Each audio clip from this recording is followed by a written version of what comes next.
बिस्मिल्लाहिर्रहमानिर्रहीम, अस्सलाम वालेकुम। रियासत और अवाम में सलमान हैदर। इसराइल ने आज अपने मज़मूम मकासद की तकमील के लिए ईरान पर हमला करके पूरी दुनिया के अमन को खतरे में डाला।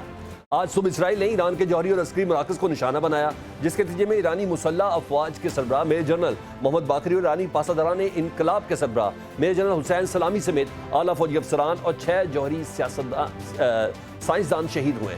ईरान ने ड्रोन्स के जरिए स्ट्राइक बैक तो किया और ईरान के सुप्रीम लीडर आयतुल्लाह खामनेई ने इसराइल को बदतरीन अंजाम की धमकी भी दी और कहा कि इसराइल को सख्त तरीन सजा का इंतजार करना चाहिए। खित्ते में टेंस माहौल है, ऐसे में पाकिस्तान का कड़ा है और पाकिस्तान के लिए कितना बड़ा थ्रेट है, इस पर आज बात करनी। याद रहे कि हमला ऐसे वक्त में हुआ जब कल अमेरिका में पाकिस्तान के army chief field marshal general Asim Munir साहब यूएस आर्मी डे की तकरीब में शिरकत कर रहे हैं। पाकिस्तान की जानिब से इसराइल के हमले की मजम्मत की गई है। क्या सिर्फ मजम्मत काफ़ी है? ये जहन में रखें, अभी पिछले दिनों जो इंडिया और पाकिस्तान के दरमियान जो जंग हुई थी उसमें इसराइल खुलकर इंडिया की हिमायत कर रहा था, लेकिन पाकिस्तान सिर्फ मजम्मत करेगा। सेनेट और कौमी असम्बली से मुतफ़िका करारदाद मंजूर हुई। इसके अलावा पाकिस्तान ईरान के लिए क्या कर सकता है और ये जंग का क्या रुख इख्तियार करेगी, इसको डिस्कस करना। दीगर लोकल मामला, बजट में रिलीफ नहीं है, हुकूमत अपोजिशन तहदियों की तनकीद की जद में है। पीपल्स पार्टी ने भी बजट को मुस्तरद किया है, कहते हैं हम एहतजाज करेंगे। हुकूमत और पार्लियामेंट में बासानी बजट पास कराने में देखें क्या हुकूमत कामयाब हो जाएगी। दूसरी जानब सिंध और केपी ने भी बजट पेश किया है। पीटीआई के वज़ीर आला अलीम गंडापुर साहब बार बार ये कह रहे हैं कि जब तक हमारी मौशी टीम की इमरान खान साहब से मुलाकात नहीं हो जाती तब तक हुकूमत बजट पेश नहीं करेगी। इन तमाम सूरत हाल टॉपिक्स पर बात करनी है। मेहमानों से आपका तारुफ डॉक्टर मारिया सुल्तान साहबा किसी तारुफ के मोहताज नहीं, सीनियर तज़कियाकार और स्पेशली इन इशूज़ पर जब दुनिया में एक नई और एक बहुत बड़ी डेवलपमेंट होने जा रही है, इसकी माहिर तस्वुर की जाती है। अब्दुल्ला हमीद गुल साहब हमारे दोस्त तज़कियाकार, वो हमारे साथ मौजूद है। आलमी मंजरनामे पर बड़ी गहरी नज़र रखते हैं। अली गौहर बलोच साहब होंगे नून लीग से, नई मैदर पंचोता हमारे साथ होंगे, रहनुमा पीटीआई। सबसे पहले डॉक्टर मारिया साहबा, इससे पहले कि मैं ये सवाल करूँ कि ईरान के पास ईंट का जवाब पत्थर से देने के लिए कौन कौन सी ऑप्शंस हैं, मैं आपसे ये सवाल करूँ कि एस्केलेट होगा या प्रिसिशन अटैक्स कौन कौन से कर सकते हैं। मुझे सिर्फ ये बताएं, ईरान के साथ इस वक्त आलमी दुनिया में खड़ा कौन है? देखिए, आलमी दुनिया में उनके पास दो तरह के साथी मौजूद हैं। एक तरफ रूस है, चीन है, जो यकीनी तौर के ऊपर ईरान के साथ खड़े हैं। उसके साथ इराक और इसके साथ ही साथ लेबनान जो है। दूसरी जो बाद में जो लोग खड़े हुए हैं वो हैं जो न्यूट्रल रहना चाहेंगे, लेकिन वो इस वक्त ईरान को सपोर्ट दे रहे हैं, जैसे कि सऊदी अरेबिया, जैसे कि यूएई, जैसे कि जो गल्फ़ के जितने ममालिक हैं। और फिर जो है उनके इलाके के अंदर अगर आप देखते हैं तो ज़ाहिर है पाकिस्तान इस वक्त ईरान के साथ खड़ा है, लेकिन इस वक्त जो सूरत हाल है वो ईरान के लिए ख़ासी मुश्किल है, क्योंकि ईरान को एक स्ट्रेटिजिक लॉस हुआ है। ना सिर्फ जो उनकी मिलिट्री लीडरशिप है वो इफ़ेक्ट हुई है, बल्कि उसके साथ साथ जो उनकी एक तरह से आप कह सकते हैं कि जो उनकी अलाइड स्ट्रक्चर्स हैं उनको भी डैमेज हुआ है। क्योंकि ये जो हमला है ये इज़राइल 4 महीने पहले भी कर सकता था, लेकिन उन्होंने इस बात का वेट किया कि जब तक बशर अल-असद जो है वहाँ से उसकी हुकूमत ख़त्म नहीं होती और एक तरह से पसपाई नहीं होती और वहाँ अमेरिका के और जो वेस्ट के साथ जिनके ताल्लुकात हैं उनकी हुकूमत जो है एक तरह आगे नहीं बढ़ती है। ये जो डेफिनेशन है पावर स्ट्रगल की, उसके अंदर एक तरह से इस वक्त ईरान थोड़ी कमज़ोर पोजीशन के अंदर है। हाँ, उनके पास जो स्ट्रेंथ है वो यही है कि इस वक्त उनकी 2 डील्स हुई हुई हैं, एक डिफेंस डील रशिया के साथ और दूसरी जो ऑयल डील है $400 बिलियन की चीन के साथ। अगर तो चीन और रूस ईरान के साथ खड़े होते हैं तो फिर शायद ईरान को कुछ बेनिफिट हो, लेकिन बिल आखिर जो मिलिट्री डिकैपिटेटिंग स्ट्राइक्स की गई हैं जिसकी उनकी लीडरशिप भी चली गई है, उसका एक बहुत इम्पैक्ट आएगा। और ये अब डिपेंड करता है कि वो जंग को तोल दे सकते हैं या नहीं, और अगर तोल दे सकते हैं तो फिर शायद वो वापस टेबल पे आ सके, लेकिन अदरवाइज़ उनको इनकैलकुलेबल लॉस हुआ है। नंदाज फैसिलिटी का, तब्रेज़ में रिसर्च फैसिलिटी का जाना कोई छोटी बात नहीं। अच्छा मारी सुल्तान साहब, साथ देने से क्या मुराद है रशिया का या चीन का? साथ देने से मुराद मॉरल सपोर्ट या ये जो फुसफुसी सी मजम्मतें आ रही हैं पूरी उम्मत मुसलमान से, इवन पाकिस्तान से, ये मजम्मतें काफ़ी रहेंगी? कोई जंगें तो हर मुल्क अपने ओन पे जीतता है ना। अभी पाकिस्तान और इंडिया की भी आप देख लें, हाँ दुनिया से हमारी एक बेहतरीन सफारतकारी तो रही, सब कुछ रहा, दुनिया ने हमारे साथ इज़हार यकजहती भी किया। क्या इज़हार यकजहती ही मैटर करेगा? और ईरान ने यह भी तय है कि जवाब उसने देना ही देना है, और किस कैपेसिटी का वो जवाब दे सकता है?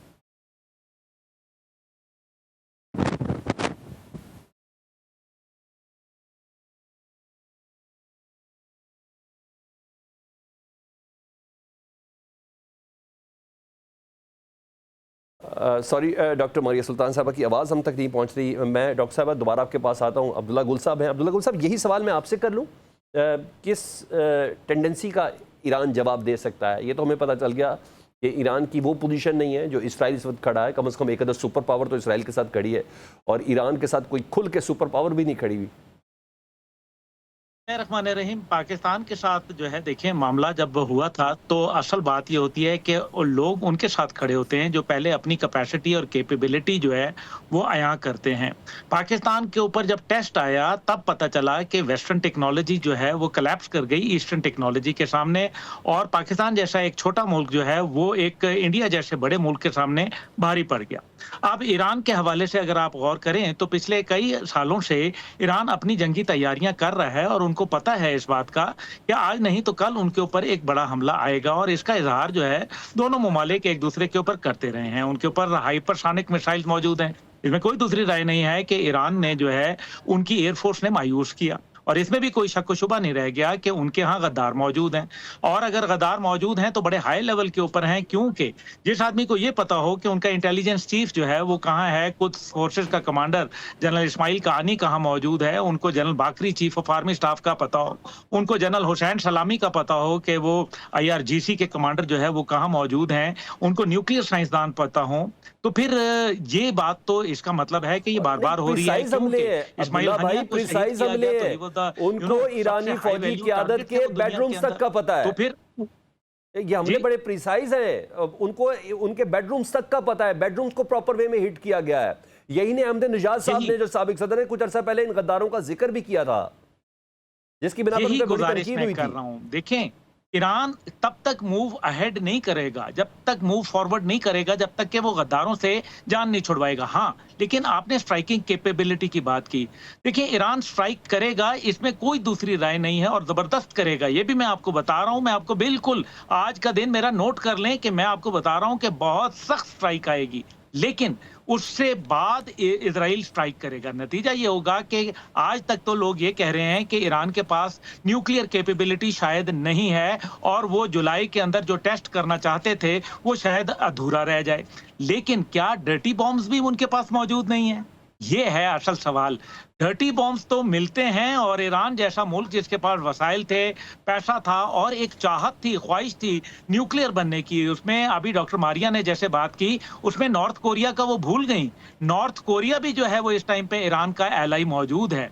और ये देखें कि ये जो उभरती हुई सूरत हाल है उसके अंदर जिस तरह से यूक्रेन ने हमला किया रूस के ऊपर, तो रूस को अच्छी तरीके से मालूम है कि ये सदर ज़ेलेंस्की के पास ये कैपेबिलिटी नहीं थी, तो उसके पीछे कौन था? तो फिर जो कौन थे, तो फिर जाहिर है प्रॉक्सीज के जरिए जो है वो टेस्ट हुआ करते हैं, टेक्नोलॉजी का भी टेस्ट होता है, और अपने दोस्तों को। और ये ना ईरान इस टाइम पे गजा नहीं है, ईरान के पास चाहे जो मर्जी है, पुराने हथियार हैं, उनके पास जो है वो 3rd जनरेशन जहाज हैं, उनकी एयर डिफेंस सिस्टम जो है वो कमजोर है, लेकिन हाइपरसोनिक मिसाइल उनके पास मौजूद हैं, और उसका मुजाहरा हम तो 216 रॉकेट एक मिसाइल, शहाब मिसाइल एक दफा देख चुके हैं, और 330 के करीब जो है 336 जो है वो एक दफा देख चुके हैं। तो फिर इसका मतलब है कि आयरन डोम को भी हमने कमजोर होते देखा, डेविड स्लिंग सिस्टम को भी जो है हमने मफलूज होते देखा। तो इसका मतलब यह है कि ये सारा सूरत हाल। अच्छा, फिर सलमान साहब, सबसे अहम बात है,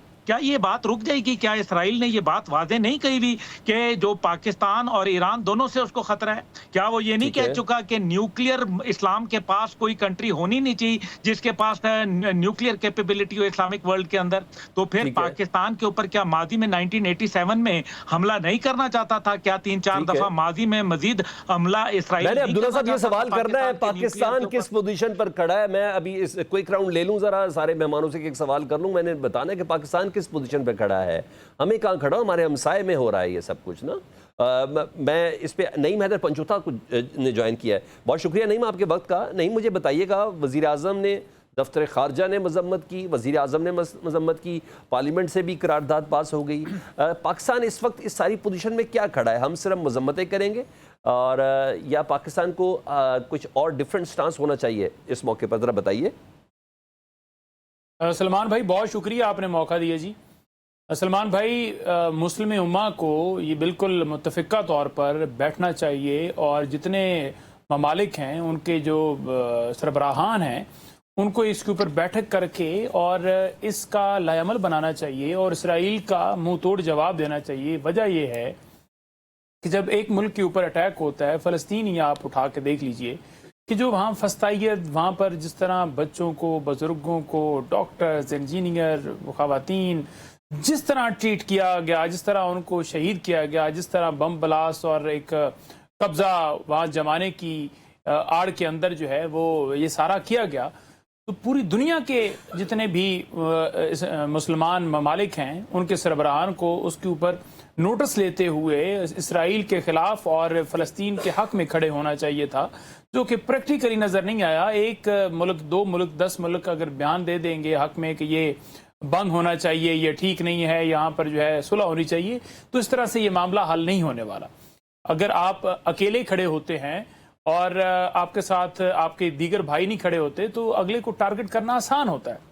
तो तमाम मुसलमानों को, उम्मा को कौन खड़ा करेगा सर? मैं कह रहा हूँ 2.5 लाख के करीब अफराद अब तक शहीद हो चुके गजा में। मुस्लिम उम्मा उस वक्त कुछ नहीं कर सकी, अरब लीग उस वक्त कुछ नहीं कर सकी, OIC उस वक्त कुछ नहीं कर सकी, तो ये किरदार अदा कौन कर सकता है आपकी नज़र में? देखिए, ये किरदार इन सरबराहान ने करना है और इन्होंने गरबान में झांकना है। आप देखें, पाकिस्तान के अंदर तो फ़लस्तीन के हक़ में अगर एहतजाज होता है तो सेनेटर मुश्ताक को या दीगर जितने भी लोग करते हैं उनको उठा लिया जाता है, गिरफ्तार कर लिया जाता है। तो हर एक को गिरबान में झांकना होगा कि हम किस जगह पर खड़े हैं। जब तक हम खुद को ठीक नहीं करेंगे और ये नहीं कहेंगे कि अल्लाह ताला की जो ज़ात है उस पर हमारा ईमान है और हज़रत मोहम्मद सल्लल्लाहु अलैहि वसल्लम हमारे आखिरी नबी हैं, और जिस तरह कुर्बानियाँ दी इमाम हसन ने, इमाम हुसैन ने, शुहदा ने, जिस तरह उन्होंने इस्लाम की खातिर जो है बोलबाला किया और अपनी जानों के नजराने पेश किए, तो हमें खुल के आना होगा, हमें नहीं डरना चाहिए। अगर आज ईरान जो है वो डट के खड़ा है या फ़लस्तीन ने आगे से हार नहीं मानी, तो उनके अंदर ईमान की ताकत है। तो बाकी मुसलमान जो हैं वो दुनिया में, उनके अंदर क्या ईमान की ताकत कम होगी? मजे की बात तो ये, ईरानी ड्रोन्स को इंटरसेप्ट तक इस वक्त एक मुस्लिम मुल्क कर रहा है, उर्दन कर रहा है। मैं आ जाता हूँ दोबारा, शामिल कर लेता हूँ ना अली गौहर साहब को। अली गौहर बलोच साहब, आप वैसे तो मुस्लिम लीग नून को रिप्रेजेंट करते हैं, मगर एक मुस्लिम कंट्री के एक सीजन पॉलिटिशियन भी हैं, और इस मंजरनामे को ज़रा थोड़ा सा आप देख के मुझे बताएं, क्या सिर्फ मजम्मत, पार्लियामेंट से करारदाद ये काफ़ी है? अभी ईरान ने पाकिस्तान का खुलकर साथ दिया था और उन्होंने कहा था कि हम हर लिहाज से पाकिस्तान की मदद करने के लिए, साथ देने के लिए तैयार हैं, और यही वजह थी कि वज़ीर आज़म साहब फ़ौरन शुक्रिया अदा करने ईरान भी गए थे अभी। सर, इस मौके पर सिर्फ मजम्मत काफ़ी रहेगी? इसराइल के दफा के लिए अमेरिका खड़ा है जी सामने, हम और कुछ कर सकते हैं कि सिर्फ मजम्मत, वो भी फुसफुसी सी, एक कमज़ोर सी? बिस्मिल्लाहिर्रहमानिर्रहीम। एक तो जाहिर है कि आज वाकई आपने एक रेलिवेंट और इंतहाई एक अहम मौजू है जिस पर आपने आज का प्रोग्राम रखा है, और मैं दोस्तों की गुफ्तगू सुन रहा था, ख़ास तौर पर मेरे भाई जो पंचोता साहब हैं, मुझे उनका दौरे हुकूमत भी मेरी आंखों के आगे घूम रहा था कि जब कश्मीर ख़ास तौर पर मोदीज़म का मतलब है शिकार हुआ और उसको इंडिया का हिस्सा डिक्लेयर किया गया, तो उस वक्त बानी PTI जो थे वो इसी ट्रंप के साथ कामयाब दौरे का जश्न इस्लामाबाद के एयरपोर्ट के ऊपर मना रहे हैं। और ख़ास तौर पर अभी कुछ दिन पहले तक ये कह रहे थे कि साड़ी गल हो गई है और ट्रंप अब आ गया है, तो ट्रंप आकर अब पाकिस्तान में ट्वीट कर देगा और फिर ये कर देगा। मेरा ख्याल है कि ये जो अपोजिशन में बैठकर इस किस्म की गुफ्तगू जो है, जो कि नारों पर मबनी हो, बड़कों पर मबनी हो, आपका अमली तौर पर हर मैदान में किरदार मुख्तलिफ हो। अच्छा, मुझे कोई ऐसी बात बुरी नहीं लगी, नहीं हैदर ने कुछ बोला हो, मैं तो मेरे सवाल पे आए ना, हमें एज अ पाकिस्तानी नेशन, हमें एज अ पाकिस्तानी हुकूमत, क्या हमारा रिस्पॉन्स एज सिर्फ मजम्मत पे रहना चाहिए? मैं इसको पॉलिटिसाइज नहीं करना चाह रहा इस टॉपिक को ना। इसमें सलमान साहब कोई दूसरी राय नहीं है कि जिस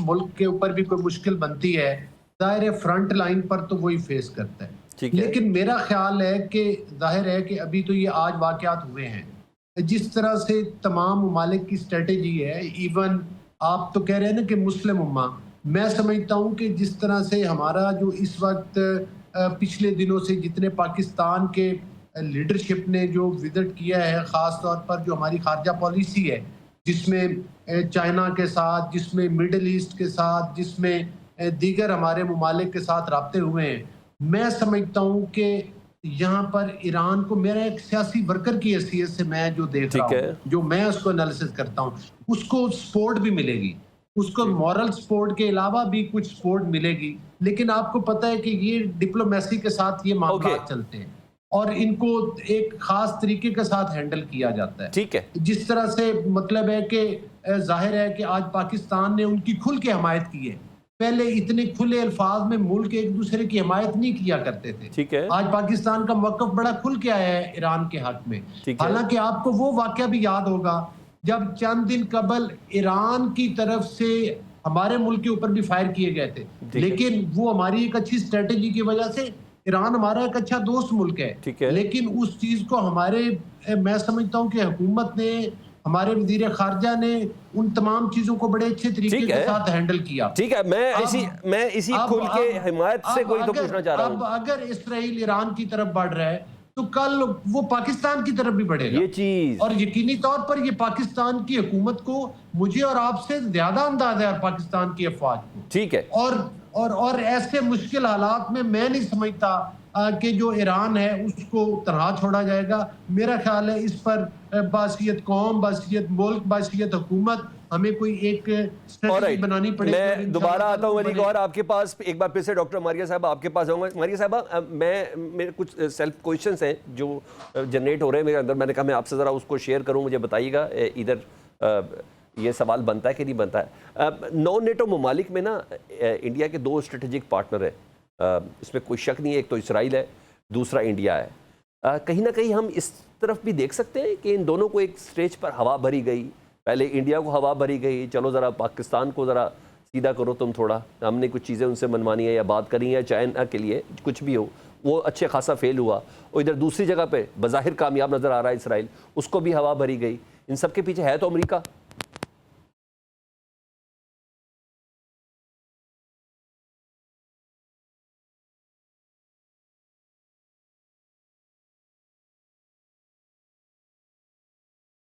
नहायत माजरत के साथ डॉक्टर मारिया साहब, आपकी आवाज़ मुझ तक नहीं। एक छोटी सी ब्रेक के बाद दोबारा आते हैं मारिया साहब के साथ।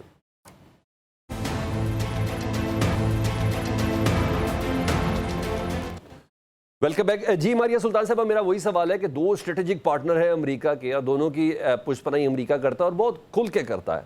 एक इंडिया, उसको चेक करके देखा पाकिस्तान में, हमने अच्छी खासी उनको अजीबत का सामना करवाया। दूसरा इसराइल जो बज़ाहिर कामयाब नज़र आ रहा है। आप समझती हैं कि इन तमाम चीज़ों के पीछे, और ट्रंप ने अभी जो थोड़ी देर पहले जो ट्वीट किया उससे भी इस बात का अंदाज़ा लगाया जाता है कि वो कहते हैं मैंने सब चीज़ें बाबर कराई थी, ये सब होना है, दुनिया का बदतरीन असला हम लोग बनाते हैं और वो असला हम इसराइल को देते हैं और इसराइल को वो असला बेहतरीन तरीके से इस्तेमाल करना भी आता है। आप क्या समझती हैं? देखिए, इसमें कोई दो राय नहीं होनी चाहिए कि इस वक्त इंडिया, इसराइल जो है अमेरिका के दफाई पार्टनर्स भी हैं और उनकी दफाई हिकमत अमली में उनके साथी भी हैं और दफाई हिकमत अमली बहुत वाज़ेह थी। और ये है कि मेरे ख्याल से कि अमरीका की बेहतरीन अस्करी हिकमत अमली है, जहाँ उन्होंने अमेरिका के हथियारों के ज़रिए और बगैर इसके कि अमरीकन अफवाज के इस्तेमाल के उन्होंने अपने अहदाफ हासिल किए। इंडिया को उन्होंने कहा कि जी आप पाकिस्तान पे हमला करें। जिस चीज़ के लिए वो तैयार नहीं थे वो ये कि इंडिया का झूठ ज़रा ज़्यादा था और वो असल में इतनी अस्करी तौर पर तैयार नहीं थी और पाकिस्तान का रद्द-ए-अमल वो कंट्रोल नहीं कर सके। वही प्ले बुक उन्होंने इसराइल में इस्तेमाल की, इसराइल ने इस्तेमाल की ईरान के अंदर। फ़र्क क्या हुआ? फ़र्क सिर्फ ये आया है कि इस प्ले बुक के तहत उन्होंने उनकी न्यूक्लियर फैसिलिटीज़ पर अटैक किया जो पाकिस्तान के अंदर वो सोच भी नहीं सकते थे। साथ उनकी मिलिट्री फैसिलिटीज के साथ ब्राह्मोस की जो हमने प्ले बुक इस्तेमाल की उसी तरह की प्ले बुक उन्होंने ईरान की जो बैलिस्टिक मिसाइल साइट्स हैं उसके ऊपर की, प्लस उनकी 2 मिलिट्री बेसिस की। उनके साथ साथ उन्होंने उनकी मिलिट्री लीडरशिप को भी डिकैपिटेट कर दिया। और अभी ये फेज़ 1 है टारगेट लिस्ट का और उसमें ये कहा कि जी मोसाद ने ईरान के अंदर से ड्रोन उड़ाए जो इन्होंने ये पर्सनलाइज्ड अटैक्स किए। इसका मतलब ये कि इंटेलिजेंस फेलियर कुछ स्मॉल लेवल का नहीं, बहुत हाई लेवल पे। दूसरा ये कि ये खाली इंटेलिजेंस फेलियर नहीं है, ये एक जो है एक तरह से जो उनको सुबकी हुई पाकिस्तान इंडिया वॉर में कि जहाँ तमाम अमेरिकन, इजरायली, फ्रेंच जितने भी जो वेपन्स थे वो सारी की सारी उनकी जो अफादियत है वो दुनिया के सामने सिफर पे आ गई। अब उसको उन्होंने रिवर्स किया है इस इजराइल ईरान वॉर में, जहां उन्होंने कहा कि जी उन्होंने ईरान के अंदर इतनी प्रिसिशन पे स्ट्राइक्स किए कि जहां वो जो लोग सो रहे थे उनके घरों तक भी पहुंचे, लेकिन वो ड्रोन्स उन्होंने अंदर से किए, वो अटैक्स उन्होंने मोसाद के जरिए किए। तो ये फेलियर जो है ये छोटा नहीं है। दूसरा प्रॉब्लम ये है कि ईरान जो है बावजूद इसके जो कि वो इतनी बड़ी एक ऑयल की रियासत है, इन्होंने इतना कुछ इन्वेस्ट किया, उनकी जो अस्करी जो डेवलपमेंट है इंस्टीट्यूशनल वो बहुत वीक है, क्योंकि उनके पास लैंड फोर्सेस नहीं है। और 40 साल की सैंक्शंस भी तो है। देखिए सैंक्शंस एक तरफ, लेकिन आपने रेगुलर फोर्सेस नहीं डेवलप की ना। जो ईरानियन रेवोल्यूशनरी गार्ड है वो ईरान से बाहर काम करती है, उनके जो गैर रवायती अनासर हैं वो ईरान से बाहर काम करते हैं। ईरान के अंदर जो मिलिट्री फोर्स है वो स्ट्रॉन्ग फोर्स नहीं है, वो पास दौरान है जहाँ इंटेलिजेंस काम करती है। एयर फोर्स उनके पास नहीं है, जो सैंक्शंस की ज़द की वजह से उनकी एक तरह से बिल्कुल मतलब इनविजिबल क्या है ही नहीं। तो एक लिहाज से वो कंपोनेंट उनका मिसिंग है। ईरान के पास 3 कंपोनेंट्स हैं सिर्फ, एक ड्रोन्स का जो भी वो इस्तेमाल किया उन्होंने फेज 1 में, सेकंड जो था वो उनके पास मिसाइल्स का, बैलिस्टिक मिसाइल्स का, लेकिन बैलिस्टिक मिसाइल्स की एक साइड इफेक्ट हुई है, अभी तक ये अंदाज़ा नहीं हुआ कि कितने उसके अंदर साइड के अंदर क्या डैमेज हुआ, क्या कमांड सेंटर का हुआ। और तीसरी जो है उनके पास कैपेसिटी है नेवल ब्लॉकेज की या जो अमेरिकन बेसिस थी उनको अटैक करने की, उसके लिए उन्होंने डिकैपिटेट कर। देखिए ट्रंप का बयान सुने, वो क्या कह रहे हैं, वो कह रहे हैं वो तमाम लोग जिनको मैंने कहा कि आप मेरे से बात करें वो सब इस वक्त दे आर डेड, तो वो मर चुके हैं। तो इसके अंदर जो बयान है ये अहम है। और दूसरी बात ये कि ईरान ने अपनी खारजा पॉलिसी में, देखिए एरोगेंस जो होती है ना वो एक अच्छी चीज़ नहीं होती जब आपके पास एक बहुत बड़ा दुश्मन आपके सामने हो। यही एरोगेंस आपने इंडिया के अंदर देखी, इसी तरह से ईरान की भी एरोगेंस बहुत ज़्यादा थी इन टर्म्स ऑफ कि वो स्ट्रेटेजिकली कैसे मूव करें। पाकिस्तान के साथ अगर आप मर्ग पार्क को देखते हैं, उनका जो एलाइज बनते हैं, नेचुरल एलाई है वो पाकिस्तान है, लेकिन उन्होंने एक डिफेंस माहिदा किया इंडिया के साथ। अब इंडिया ने क्या किया, इंडिया और इजराइल इंटर ऑपरेटेबल पार्टनर्स बन गए, यानी कि वो मिलिटरीली इस वक्त एक अलायंस में खड़े हैं। इसका मतलब ये है कि जो ईरान के खिलाफ इंटेलिजेंस इस्तेमाल हुई वो किधर से हुई, या अंदर से हुई, या जो एलाइज हैं उन्होंने दी, जो ईरान के अंदर भी आसानी से घुस सकते थे, जा सकते थे और ईरान के डिफेंस के अंदर आराम से जा सकते थे। तो उसमें इंडिया और ईरान का जो तावन है वो बहुत अहम है और वो भी इस की तरफ जाता है। फिर जो पाकिस्तान के अंदर, बलोचिस्तान के अंदर जो चीज़ें हो रही थी उसके अंदर कुछ फैक्शंस जो हैं IGRC के जो थे, ईरानी रेवोल्यूशनरी गार्ड के थे, वो मुतहरिक थे। तो ये जो इम्प्लीकेशंस हैं ये देखने से वो काफिर रहे कि फॉरेन पॉलिसी में एरोगेंस है कि आपने देखा नहीं कि जो ट्रांसफॉर्मेशन आ रही है उस ट्रांसफॉर्मेशन में इंडिया अब आपका जो है दोस्त से ज़्यादा इजराइल का दोस्त है, और इजराइल जो है वो आपके खिलाफ एक तरह से डिक्लेयर्ड एनिमी भी है और डिक्लेयर मतलब आपके खिलाफ किसी भी सतह पे जा सकते हैं। और उसने मजम्मत भी नहीं की इंडिया ने आज, उसने कहा और एस्केलेशन से बचे बस। नहीं, उन्होंने कहा कि जी मुझे इजरायली प्राइम मिनिस्टर ने ब्रीफ किया था, नरेंद्र मोदी साहब ने कहा मुझे ब्रीफ किया था तो इसका मतलब है कि आप उसके साथ अलायंस में चले गए। अलायंस में तो इससे भी बढ़ के आप उनके साथ इंटर ऑपरेटेबल मिलिट्री स्ट्रक्चर में हैं। लेकिन अमेरिका तो इसमें से एज ए विनर बाहर निकल आया है। अब इजराइल ने, अगर इजराइल इस जगह पे जंग को रोकता है then Israel is a winner. अगर ईरान इसको प्रोलॉन्ग करता है then also America is a winner, क्योंकि अमेरिका ये कहेगा जो उन्होंने इंडिया को कहा कि जी आपसे तो इस रीजन नहीं संभलता, आप तो मेरे पास आए पीस के लिए। इसी तरह अगर इजराइल से रीजन नहीं संभलता तो इजराइल को कहेंगे आप मेरे पास। मगर डॉक्टर साहब अपनी जगह पे ये भी तो है ना कि ईरान को भी 10-10 साल जंग लड़ने का एक्सपीरियंस है। मैं दोबारा एक क्विक राउंड ले लेता हूँ, अब्दुल्ला गुल साहब को शामिल करता हूँ। अब्दुल्ला गुल साहब, वैसे तो तकरीबन 35-40 साल लगे, मैं सवाल की थोड़ी सी तमीद बांध लेता हूँ, इस हमले के लिए ये बहुत पहले से इसकी तैयारी थी।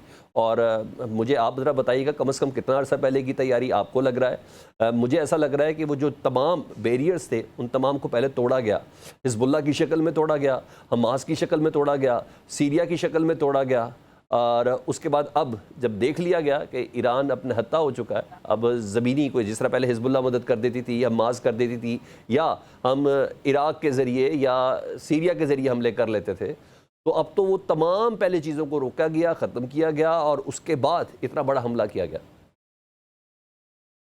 देखिए, बात यह है कि पहले कुछ फोर्सेस को न्यूट्रलाइज किया गया, जो ईरान के प्रॉक्सीज थे, जिसके अंदर लेबनान भी था, उस के अंदर जो है वो सीरिया था, सीरिया में रिजीम चेंज हो गई और उसके बाद यमन के जो हुतीज हैं उनको बिल्कुल इनकैपेसिटेट कर दिया गया और इसी तरीके से जो इराक के अंदर जिस तरीके से हमने देखा कि वहां भी कमजोर है, लेकिन IAEA ये कहता है कि गालिबन ईरान के पास न्यूक्लियर बॉम्ब है। अभी आज से तकरीबन 2 महीने पहले आप याद है इराक की तरफ हुआ था 4.3 शिद्दत का और वो उसके ऊपर बहुत कयास आ रही थी कि जी गालिबन ये ज़ेर ज़मीन जो है वो एक टेस्ट किया गया है।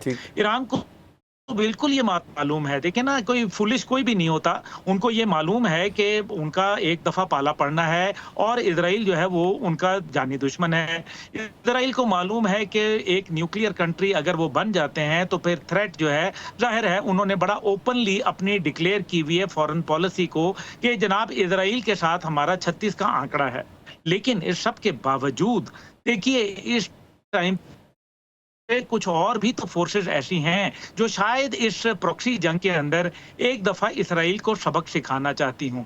अब ये क्यों भूल जाते हैं कि एक ऐसे वक्त में हमला किया गया जब पाकिस्तान के कमांडर इन चीफ जो हैं फील्ड मार्शल साहब वो इस टाइम पे अमेरिका के दौरे के ऊपर हैं। पाकिस्तान को ये बात अच्छी तरीके से मालूम है कि इसराइल की टारगेट लिस्ट पे, उसकी हिट लिस्ट पे पाकिस्तान मौजूद है और ये भी हमें मालूम है कि मौजूदा सूरत हाल में जो पाक भारत जंग हुई उसके अंदर अभी ऑपरेशन सिंदूर खत्म नहीं हुआ और ऑपरेशन सिंदूर अगर खत्म नहीं हुआ तो अमेरिका क्या चाहेगा। ये आपने बिल्कुल सही बात की, उस टाइम पे डॉक्टर मारिया से आपने सवाल किया था, लेकिन मैं आपको ये बताऊं कि इंडिया जो था उसको उन्होंने टेस्ट किया कि वो क्या इस टाइम पे रीजनल पार्टनर बनने के काबिल है, इंडो पैसिफिक का कमांड संभालने के काबिल है। इंडिया ने तो जो भी निकाला वो सामने नजर आ गया पाकिस्तान, मगर इंडिया फेल हो गया, इसराइल पास नजर आ रहा है ना अब्दुल्ला भाई जी। इसराइल उस टेस्ट में पास नजर आ रहा है, इंडिया तो फेल हुआ, इसराइल पास नजर आ रहा है। हाँ, लेकिन इंडिया ये मौका चाहेगा ना। अब आप देखें कि इंडिया जो है उसके पास एक बड़ी गोल्डन अपॉर्चुनिटी आ गई है खित्ते के अंदर जो है। ये बात तो है कि इंडिया को उन्होंने अपना एक नेचुरल एलाई गर्दाना है अमेरिका ने। अब अगर अरब दुनिया, जिस तरह से हमने आर्टिकल 51 की बात की है पाकिस्तान ने यूनाइटेड नेशन की, तो वो तो आपने वही था ना जो आपने कहा कि जी पाकिस्तान हक रखता है इंडिया के ऊपर हमला करने का क्योंकि जवाबी कार्रवाई करते हैं, और यही सऊदी अरब ने बात की। तो सऊदी अरब और आज पाकिस्तान की जो स्टेटमेंट्स हैं उनमें बहुत मुमासलत है जो माजी में ऐसी मुमासलत नहीं देखी गई। इसलिए देखना यह है कि पूरी अरब दुनिया को यह बात पता चल चुकी है कि ईरान के बाद जो है वो उनकी बारी आएगी और ये एक एक करके आएगी। और इसमें एक अहम बात जो हम मिस कर रहे हैं, पाकिस्तान को भी ये बात पता चल चुकी है। मुझे जल्दी से बता दें, आप पूरी अरब दुनिया की बात क्यों कर रहे हैं? क्या पाकिस्तान को नहीं पता चलना चाहिए सबसे पहले? अरब दुनिया तो बहुत हद तक कॉम्प्रोमाइज है ना सर जी। बहरीन तस्लीम कर चुका है, यूएई तस्लीम कर चुका है, जॉर्डन तस्लीम कर चुका है, अरब दुनिया तो तस्लीम कर चुकी भी है इसराइल को। उनको तो सिक्योरिटी बॉन्ड साइन हुआ तो इल्म है।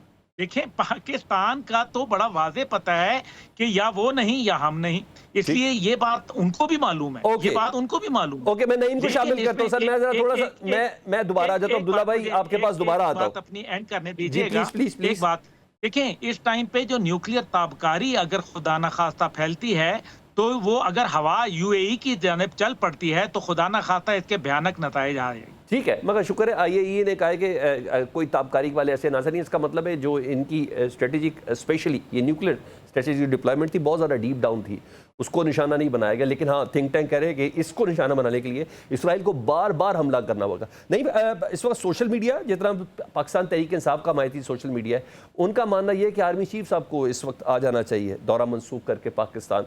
क्या आप लोग इसकी हिमायत करते हैं? और ये नहीं बेहतर कि आर्मी चीफ अमेरिका में बैठ के अपना ईरान के हवाले से कोई किरदार अदा कर लें? देखिए सलमान भाई, मैंने पहले भी गुजारिश की कि पूरे मुस्लिम उम्मा को इसके ऊपर स्टैंड लेना होगा। एक मुल्क दो मुल्कों की बात हर एक की अहमियत है, पाकिस्तान की एक अहमियत है, अब बाकी मुल्कों की भी है, लेकिन तमाम मुल्क जब इसके अंदर हिस्सा डालेंगे तो फिर आपका मौक़िफ़ मजबूत भी होगा और आप दुश्मन को जो है वो बैकफुट पर करने के अंदर आगे बढ़ेंगे। मसले ये है कि यहाँ पर एक के साथ ऐसा किया जाता है तो बाकी सिर्फ मजम्मतें करते रहते हैं, करारदादें पेश करते रहते हैं। तो ये एक सिर्फ सिंपथी हासिल करने के लिए कि मुसलमानों के साथ हैं, प्रैक्टिकली आपको दिखाना होगा। अगर हम अमेरिका के हक में इधर बैठ के स्टेटमेंट्स दें तो अमेरिका तो खुलेआम हथियार दे रहा है इसराइल को, अमेरिका तो खुल के पुष्टपनाही कर रहा है और अमेरिका का पूरा रोल है वो एक अलग मामला है। जो कि गौर साहब ने बात की कि उस वक्त बड़ा ट्रंप के हवाले से ये कहते थे कि जी इमरान खान साहब की रिहाई के अंदर वो रोल अदा करेंगे और फ़ोन करेंगे और ये करेंगे। कभी हमने ये नहीं कहा कि वो फ़ोन करके तो इमरान खान की रिहाई के हवाले से किसी से बात करें। एक स्टेटमेंट हमारी ऑफिशियल किसी वेबसाइट से या इमरान खान के ट्विटर अकाउंट से ऐसी नहीं आई। जहाँ तक बात है उनके किसी भी किरदार के हवाले से बुनियादी इंसानी हकूक़ की खिलाफ वर्जियों के ऊपर, तो हमें हमारी पोजीशन तो बड़ी वाज़ह है कि कोई मुल्क भी इस बात को इंडोर्स ना करे कि दूसरे मुल्क के अंदर ऐसा अमल हो जहाँ पर लोगों के बुनियादी हकूक़ सलब हों। इनके खुद अपने ट्वीट्स थे जो इन्होंने खुद डिलीट किए जब ट्रंप को हटाया गया, और उस वक्त जो किए गए थे वो आज इन्होंने डिलीट किए क्योंकि इन्हें वहाँ से सपोर्ट चाहिए थी। अब आप देखें कि दौरे भी, सारे मामलात भी चल रहे हैं और सारी बातचीत चल रही है। अच्छी बात है, तमाम दुनिया से हमारे रवाबत अच्छे होने चाहिए, लेकिन जहां मुसलमानों का मामला हो वहां पर हमारा मौक़िफ़ क्लियर होना चाहिए कि हमारे मुसलमानों को टारगेट ना किया जाए। जो टारगेट करे उसको उसी अंदाज से जवाब दिया जाए। जो आंख निकालने की बात करे उसकी आंख निकाली जाए तो वो बाज आएगा, अदरवाइज वो नहीं आएगा। अब ये बढ़ता चला जाएगा, ये बढ़ता चला जाएगा क्योंकि उसे पता है कि उसे उसका हाथ रोकने वाला कोई नहीं। आप मोहल्ले में चले जाएं, आप गांव में चले जाएं। नहीं, मैं अली साहब मैं अभी ना इजरायली सोशल मीडिया देख रहा था और उनके एक्टिविस्ट को देख रहा था, वो इसका कंपैरिजन कर रहे हैं पूरी इस्लामिक हिस्ट्री के साथ। वो कहते हैं अब ये मरब नहीं है, यानी वो पूरी उस बैकग्राउंड के साथ आ रहे हैं, मुसलमानों को चैलेंज करके वो आ रहे हैं। उनका सिर्फ मामला ईरान की कुछ फौजी क़यादत को निशाना बनाना या ईरान के न्यूक्लियर कुछ एसेट्स को निशाना बनाना नहीं है, वो बड़ी मार्फत के साथ आ रहे हैं। तो अगर ऐसी बात है तो फिर हमें भी इसको रिलीजियस ग्राउंड पे देखना चाहिए, आप समझते हैं? और क्या आर्मी चीफ साहब को इस मौके पर दौरा मुख्तसर करके पाकिस्तान में होना चाहिए? बिल्कुल वाज़ेह अपनी पोजीशन इस पे रखनी होगी कि ये टारगेट सिर्फ मुसलमानों को किया जा रहा है। आप देखें कहीं और किसी को टारगेट किया जा रहा है इसराइल की तरफ से। ऑलराइट, नहीं मेरा अब यही सवाल ना, यही मेरा सवाल ना अली गौहर साहब से। जी अली गौहर साहब, मुझे रिस्पॉन्ड कर दें सवाल का। नहीं, मैं नहीं समझता कि कोई इस वजह से आर्मी चीफ साहब ज़ाहिर गए हैं, उनका एक दौरा है और जाहिर है जो किरदार वो इधर बैठ के कर सकते हैं उधर बैठ के भी बिल्कुल कर सकते हैं। और मैं समझता हूँ कि जो फील्ड मार्शल का दौरा है अमेरिका का वो बड़ी अहमियत का हामिल है। ठीक है। और ख़ास तौर पर जाहिर है कि वो कोई इतना लंबा विजिट भी नहीं है, लेकिन मैं समझता हूँ कि वो वहाँ बैठ कर भी, हाँ ये मेरी ज़ाती राय तो ये है कि ये एक अहम मौका है कि वो उधर हैं और उधर बैठकर जाहिर है कि जो इस बारे में वो कोई स्ट्रेटजी बना सकते हैं, जो अपना किरदार अदा कर सकते हैं, वो ज़्यादा अहम है। दूसरी बात ये है कि एक बात से मैं इत्तेफाक ज़रूर करता हूँ कि इस वक्त ना सिर्फ मुस्लिम उम्मा बल्कि इस पूरे खित्ते के लिए जो है और पूरी दुनिया के लिए इसराइल जो है वो एक ख़तरा है। ख़तरा इस सेंस में है कि इस तरह से एक एटमी जंग शुरू हो सकती है। ठीक है। और जाहिर है कि जिस तरह से अभी डॉक्टर साहिबा भी बता रही थी कि ईरान आज से तो नहीं, ईरान तो कितने अरसा के साथ उसके ऊपर सैंक्शंस हैं, अमेरिका की तरफ से उसके ऊपर सैंक्शन लगाएगी, उसके ऊपर प्रेशर लगाएगी। फिर भी मैं समझता हूँ कि उसकी बड़ी ये हिम्मत है कि इतने अरसे में उन्होंने अपने मुल्क को स्टेबल भी रखा उन सैंक्शंस के बावजूद, और इसराइल जैसे मुल्क के सामने और अमेरिका जैसे मुल्क के सामने भी उसके कदम नहीं डगमगाए। ठीक है। आज पाकिस्तान का इस खित्ते में बड़ा अहम किरदार है। अभी आप चाइना को भी इग्नोर नहीं कर सकते, उनकी भी अपनी एक स्ट्रेटेजी है। कोई मुल्क ये नहीं चाहेगा कि आहिस्ता आहिस्ता इसराइल अपने पांव फैलाता हुआ अपनी पॉलिसीज जो है वो पूरी दुनिया के ऊपर इम्प्लीमेंट करे। मैं समझता हूँ कि आने वाले वक्त में जो अभी फिलहाल नजर आ रहा है, इसराइल को बैकफुट पे जाना पड़ेगा और उसके ऊपर इस खित्ते के जितने ममालिक हैं वो भी अपनी एक स्ट्रेटेजी, ये सडन एक जवाब देने के बाद ही बैकफुट पे जाएगा अली गौर साहब। ऐसे सिर्फ मजम्मतें हैं, वो भी मैंने बोला कि मरी सी सहमी सी डरी सी मजम्मतों से बात नहीं चलती। जब अमेरिका इतना खुल के आ रहा है तो कोई ना कोई तो ऐसी पावर होनी चाहिए उम्मत मुसलमान में। हमसे अच्छे तो जो शुमाली कोरिया वाले निकले या यमन वाले निकले, जिन्होंने यहाँ तक कह दिया कि अगले 24 घंटे इसराइल के लिए बहुत ज़्यादा खौफनाक होंगे। हम तो ये भी नहीं कह सके। एक छोटी सी ब्रेक के बाद दोबारा आते हैं। वेलकम बैक डॉक्टर मारिया सुल्तान साहबा। जरा हम ईरान इसराइल जंग से निकलें तो जरा थोड़ा पाकिस्तान और भारत की सफारती जंग पर बात करें। तो आप समझते हैं जो बिलावल भुट्टो साहब की सरबराही में इस वक्त अमेरिका यूरोप में जो वक्त हमारा मौजूद है वो मौसर बयानियाँ बनाने में कामयाब हुआ है कि अभी भी गुंजाइश है? देखिए, आपका बयानिया तो बड़ी हद तक कामयाब हुआ है, इसमें कोई दो राय नहीं है। और हमें जो है इस चीज़ को समझने की ज़रूरत है कि कामयाबी अगर आपके मुल्क के हिस्से में आई है तो उसके ऊपर हम सब्र शुक्र भी करें, लेकिन उसके साथ साथ हम जो आगे आने वाले खतरात हैं उसके लिए तैयार रहें। देखिए, इस वक्त दुनिया में ट्रांजिशन है और ट्रांजिशन के तहत कुछ जो है रिकन्फिग्रेशन हो रही हैं। ईरान के साथ जो किया उन्होंने वो कोई ओवरनाइट नहीं किया है, उसके लिए उन्होंने बहुत काम किया और काम करने के बाद उनको कामयाबी हासिल हुई। और इसमें बहुत सारी ईरान की अपनी भी मुश्किलात थी जो उनके सामने आई हैं। लेकिन ये तमाम चीज़ें एक तरफ रखते हुए असल चैलेंज इस वक्त ये है कि क्या ईरान कुछ अर्से के लिए वॉर ऑफ एट्रिशन लड़ सकेगा या नहीं। और अगर वॉर ऑफ एट्रिशन लड़ लेता है तो फिर आपके पास एक स्पेस है।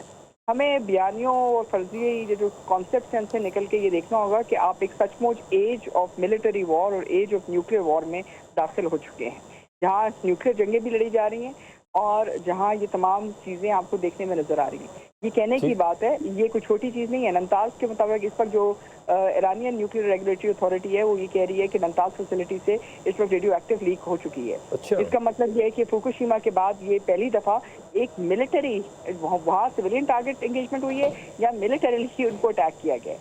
इसका मतलब ये है कि वो रुकेंगे नहीं मिलिट्री फैसिलिटीज़ के ऊपर अटैक करने के लिए और उसको काउंटर करने के लिए। ये जो सूरत हाल है, इसमें जो असल टेस्ट है वो चाइना के लिए, असल टेस्ट रशिया के लिए है और उन तमाम कंट्रीज के लिए जो समझते हैं कि फेंस पे बैठने से चीज़ें आगे होंगी। ईरान का इस वक्त टोटल लीडरशिप कोलैप्स है।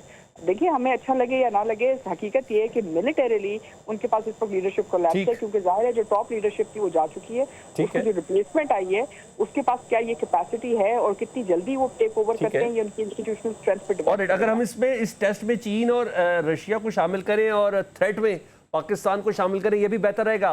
प्लीज आंसर दे दें हाँ या ना में। जी बिल्कुल। देखिए, पाकिस्तान की थ्रेट लिस्ट के ऊपर बहुत हाई है और हमें we are under no mistake. हम ये इस बात के लिए तैयार हैं। ओके, अच्छा अब्दुल्ला गुल साहब, आप ये बताएं हमें अपना घर ठीक करने की कितनी जरूरत है? अभी बिलावल साहब बाहर थे तो बड़े सवाल किए गए जी कलदम तंजीमों के, जैश मोहम्मद, जमातुल दावा, इन तमाम चीज़ों के ना, तो ये सवालात तो है। तो आप समझते हैं क्या इस हवाले से भी हम दुनिया को यकीन दिलाने में कामयाब हो गए कि कलदम दहशतगर्द जो तंजीमें हैं उसकी पुष्पनाई हम नहीं करते या हमने ये बावर कराने में कामयाब हो गए? क्या वेस्ट को हमारे पर कोई डाउट नहीं रहेगा? ताकतवर के साथ खड़ी होती है, कमजोरों की दुनिया नहीं हुआ करती। इसराइल दहशतगर्द नहीं है। इसराइल तो खुलेआम दहशतगर्दी करता है। कौन से इंटरनेशनल कवानीन, कौन सा जनीवा कन्वेंशन, कोर्ट ऑफ जस्टिस का उसने कहना माना है, उसका फैसला माना है? कौन सा यूनाइटेड नेशन की बातें उसने सुनी है? कौन सा एंटोनियो गुंतारेस की बातों को उसने वजन दिया है? किस बात की बात कर रहे हैं? इसलिए जैसे मोहम्मद है या कोई है, ये हमारे मसाइल हैं, ये हम उसको अपना खुद जानते हैं कि हमें, हाँ ये जरूर है कि हमें सोचना चाहिए कि हमारे एसेट्स जो हैं क्या वो हमारे एसेट्स हैं या लायबिलिटीज बन चुकी हैं, ये हमें जरूर देखना चाहिए। लेकिन कोई आंसर और कर दे अब्दुल्ला, कोई आंसर और कर दे। हमें अपनी खारजा पॉलिसी के ऊपर कोई रोम नहीं होना चाहिए, क्योंकि इस टाइम पे हमारी खारजा पॉलिसी जो है वो जंग जीतने के बाद की सूरत हाल है। और अगर हमने ईरान के साथ इस टाइम पे न खड़े हुए तो खारजा पॉलिसी जो है हमारे लिए मुश्किल पड़ जाएगी। ये हमें न्यूट्रलाइज करने के लिए अब्दुल्ला, एक कोई आंसर और लेना है मुझे आपसे, वरना इस खित्ते के अंदर। अब्दुल्ला गुल साहब, मुझे कोई आंसर और लेना। आप समझते हैं कल इंडिया का जो पैसेंजर प्लेन गिरा है उसका उन्होंने मलबा पाकिस्तान पे डाला, फिर टर्की पे डाला। आपको लगता है कि ये भी इंडिया इस हवाले से भी कुछ मिस एडवेंचर कर सकता है पाकिस्तान के साथ, जब दुनिया की नजरें इसराइल के ऊपर है? उसके पास ये गोल्डन अपॉर्चुनिटी है कि एक तरफ इसराइल बैठा हुआ है तो वो क्यों नहीं करेगा। और क्या वजीर आजम शहबाज शरीफ ने ये बात नहीं की कि जब पाकिस्तान दो मुल्कों के साथ इकट्ठा लड़ रहा था? ये वजीर आजम ने बात की। Thank you sir. मुझे दोनों से भी सवाल करना है। नईम हैदर पंचोदा साहब, आप बताइए एहतजाज को लेकर पीटीआई का क्या प्लान है? अली अमीन गंडापुर साहब ने 2 दिन पहले कहा था कि हम हथियार लेकर आएंगे, जरा सुन ले पहले उन्होंने क्या कहा था, फिर सवाल कर।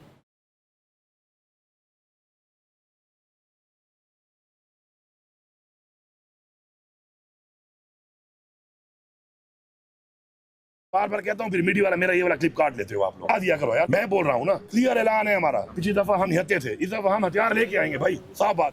जी सर, अब बताइएगा ये क्लिप काट देते मीडिया वाले, इसको चला दें ये किस नहज पर जा रहे हैं सर? कुछ भी हो, एक सूबे की इकाई का सरबराह है सर, ये मुझे बताइए। और पिछली बारियों से ये वाली टोन मुख्तलिफ कैसे लग रही है आपको?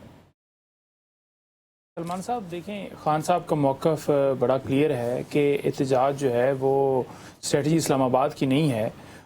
उस बात की जो है वहाँ पर वजाहत अलीमा आपा ने भी की, और जो ये बात उन्होंने की है वो सिनेरियो के अंदर की है कि लास्ट टाइम हमारे ऊपर निहत्ते कारकुनों के ऊपर पुरअमन एहतजाज के ऊपर गोलियां चलाई गई स्नाइपर्स के ज़रिए। तो इस दफ़ा अगर फिर गोलियां चलाई गई तो दिफा का पाकिस्तान का हर शहरी जो है उसको आईने पाकिस्तान देता है। तो उन तमाम तबकों के लिए, वो तमाम हलकों के लिए, वो हुकूमती तमाम जो नुमाइंदे वहाँ मौजूद थे इंटीरियर और बाकी, उनके लिए वाज़ह है कि आप जो है पुरअमन एहतजाज का हक जो है हर एक का है और उनको करने दीजिए और ये ना कीजिए। तो उनको तनबीह की जा रही है कि अगर ये करेंगे तो फिर डेफिनेटली हमने अपने लोगों का दिफा करना है। ओके। अच्छा, अली गौर से ज़रा बताइएगा, चेयरमैन सेनेट और स्पीकर साहब की जो तनख्वाह 2,13,000 से बढ़ी, क्या ज़रूरत पेश आई ये बताइएगा। और वज़ीर आज़म ने नोटिस ले लिया है, तो इसका मतलब है ये तनख्वाह बढ़ी, वज़ीर आज़म को पता ही कुछ नहीं है। तो कैसा बजट वज़ीर आज़म पेश कर रहे थे कि जैसे उन्हें मालूम ही नहीं इस बात का? ज़रा थोड़ा बताइएगा। नहीं, देखें, पहली बात तो ये है कि जो पार्लियामेंटेरियन की तनख्वाहें हैं वो तो कोई सिर्फ PMLN की तो नहीं बढ़ी, वो जाहिर है कि पूरी अपोजिशन है और पूरी पार्लियामान की बढ़ी है। स्पीकर और मैं चेयरमैन, समझता है कि वो मेरी गुजारिश सुन लेना आप। ठीक है, वो तो जाहिर है ड्यू थी और वो काफी साल हो गए, वो बड़ी भी नहीं थी और उस पर सब मुत्तफिक हैं। और मेरा ख्याल है कि हंसी खुशी सब राजी है, इंक्लूडिंग PTI की तरफ से भी ये मुतालबा था कि ये तनख्वाहें बढ़नी चाहिए। और दूसरी बात ये है, अगर किसी को इख्तलाफ है तो मैं ये आपके प्रोग्राम की वसातत से कहूंगा कि वो तनख्वाहें ना लें।